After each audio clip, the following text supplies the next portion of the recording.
Hello friends, welcome to our channel be here. आज हम discuss करेंगे हाइपरटेंशन के बारे में। तो पहले देखते हैं ब्लड प्रेशर क्या होता है। जब अपना हार्ट ब्लड को पंप करता है उस समय आर्टरीज की वॉल पर जो फोर्स या प्रेशर लगता है उसे अपन कहते हैं ब्लड प्रेशर। ब्लड प्रेशर को स्पिग्मोमैनोमीटर से मेजर किया जाता है। एक हेल्दी ह्यूमन के अंदर normal blood pressure 120/80 mm of Hg रहता है। अब इसके अंदर दो नंबर्स है 120 एंड 80। 120 सिस्टोलिक ब्लड प्रेशर होता है और 80 होता है डायस्टोलिक ब्लड प्रेशर। नाम से पता चल रहा है सिस्टोलिक ब्लड प्रेशर क्या होता है। जब अपना लेफ्ट वेंट्रिकल सिस्टोल होगा या कॉन्ट्रैक्ट होगा उस समय आर्टरीज के वॉल पर जो प्रेशर रहता है उसे कहते हैं सिस्टोलिक ब्लड प्रेशर। वो होता है 120 mm of Hg। Diastolic BP जिस समय अपना लेफ्ट वेंट्रिकल डायस्टोल होगा या रिलैक्स होगा उस समय जो आर्टरीज की वॉल पर प्रेशर रहता है उसे कहते हैं डायस्टोलिक ब्लड प्रेशर और वो नॉर्मल होता है 80 mm of Hg। Blood pressure को मेजर करने के लिए एक फॉर्मूला है। Blood pressure is equal to cardiac output multiply by systemic vascular resistance. इस फॉर्मूला से पता चलता है कि जिस समय अपना कार्डियक आउटपुट और सिस्टमिक वेस्कुलर रेजिस्टेंस बढ़ेगा या इंक्रीज होगा तो साथ ही साथ ब्लड प्रेशर भी इंक्रीज होगा। अगर हम कार्डियक आउटपुट और सिस्टमिक वेस्कुलर रेजिस्टेंस को डिक्रीज कर ले ब्लड प्रेशर भी क्या होगा, साथ में डिक्रीज हो जाएगा। हाइपरटेंशन एक लॉन्ग टर्म मेडिकल कंडीशन है जिसके अंदर ब्लड प्रेशर कंटिन्यूस बढ़ा रहता है। तो हाइपरटेंशन के डेफिनेशन देख दिया तो उसमें क्या है, अगर आपका systolic blood pressure 140 mm of Hg या इससे ज़्यादा और diastolic blood pressure 90 mm of Hg या इससे ज़्यादा होता है तो उससे अपन हाइपरटेंशन कहते हैं। हाइपरटेंशन को साइलेंट किलर डिजीज के नाम से भी जाना जाता है क्योंकि हाइपरटेंशन के जो सिम्टम्स जो है साइलेंट सिम्टम्स जो है बहुत ही लेट दिखाई देते हैं। हाइपरटेंशन जो होता है वो हार्ट डिजीज और स्ट्रोक के चांसेस को बढ़ा देता है, उसकी रिस्क को बढ़ा देता है। ब्लड प्रेशर के मेजरमेंट के आधार पर हाइपरटेंशन कुछ स्टेजेस दिखाई गई है। इसके अंदर टोटल 4 स्टेज है। Pre hypertension, stage first hypertension, stage second hypertension and hypertensive crisis. Pre hypertension के अंदर सिस्टोलिक ब्लड प्रेशर 120 से लेके 139 mm ऑफ Hg रहता है और डायस्टोलिक 80 से 89 mm of Hg।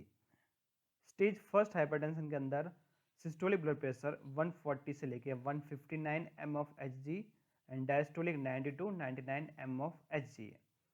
Stage second hypertension के अंदर सिस्टोलिक बीपी इक्वल टू और more than 160 mm of Hg and diastolic BP equal to और more than 100 mm of Hg रहता है। बात की जाए हाइपरटेंसिव क्राइसिस की तो इसके अंदर सिस्टोलिक बीपी मोर देन 180 और डायस्टोलिक बीपी मोर देन 120 होता है। अगर बात की जाए रिस्क फैक्टर की तो पहला रिस्क फैक्टर है स्मोकिंग। स्मोकिंग के अंदर जो निकोटिन है वो आर्टरीज की वॉल को कंस्ट्रिक्ट करता है या फिर आर्टरीज को कंस्ट्रिक्ट करता है।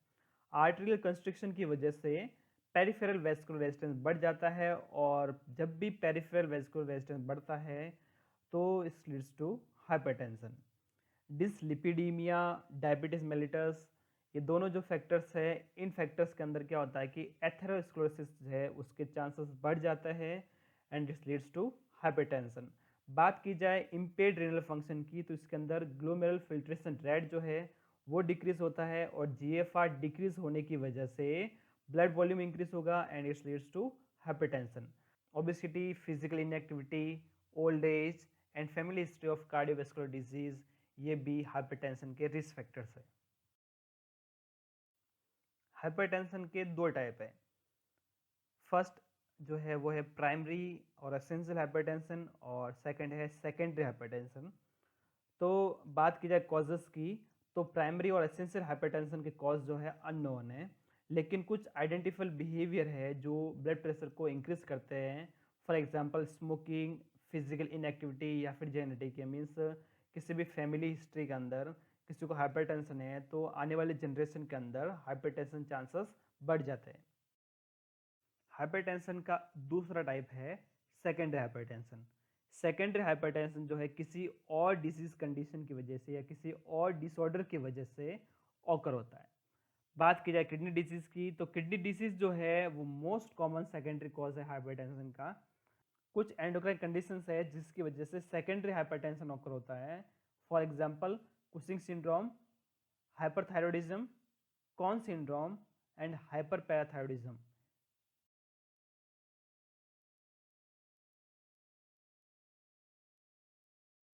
Pathophysiology of hypertension. हाइपरटेंशन की पैथोफिजियोलॉजी समझने के लिए आपको एक चीज़ याद रखनी है, जब भी कार्डियक आउटपुट और पेरिफेरल रेजिस्टेंस बढ़ेगा तो साथ ही साथ में ब्लड प्रेशर भी इंक्रीज होगा। तो चलो शुरू करते हैं पैथोफिजियोलॉजी। एक्सेसिव सोडियम इनटेक की वजह से रिनल सोडियम का रिटेंशन होगा, साथ ही साथ में increase fluid volume and it leads to increase preload leads to increase cardiac output. बात की जाए फ्यूरोनेफ्रॉन की, तो नेफ्रॉन की कमी की वजह से फिल्ट्रेशन सरफेस है वो कम होगा, साथ ही साथ में फिल्ट्रेशन सरफेस की कमी की वजह से रिनल सोडियम रिटेंशन होगा। Renal sodium retention leads to increase fluid volume leads to increase preload and it's leads to increase cardiac output. बात की जाए स्ट्रेस की, तो स्ट्रेस की वजह से सिंपैथेटिक नर्वस सिस्टम है उसकी ओवर एक्टिविटी होगी, और इसी के साथ साथ क्या होगा कि रेनिन एंजियोटेंसिन है उसकी मात्रा बढ़ जाएगी। तो सिंपैथेटिक नर्वस सिस्टम की ओवर एक्टिविटी की वजह से जो कॉन्ट्रेक्टिलिटी है हार्ट की वो बढ़ जाएगी। हार्ट की जब भी कॉन्ट्रेक्टिलिटी बढ़ेगी तो क्या होगा कि it leads to increase cardiac output. बात की जाए स्ट्रेस की वजह से जो रेनिन एंजियोटेंसिन एक्सेस हुआ है, वो रेनिन एंजियोटेंसिन जो है फिल्ट्रेशन सरफेस है उसको क्या कर लेगा, कम कर लेगा। फिल्ट्रेशन सरफेस कमी से renal sodium retention and it leads to increase cardiac output. जो स्ट्रेस की वजह से रिनल एंजियोटेंसिन एक्सेस हुआ है, साथ ही साथ में क्या करेगी, जो अपनी आर्टरीज जो है ब्लड वेसल्स फंक्शन क्या करेगा, कंस्ट्रिक्ट करेगा।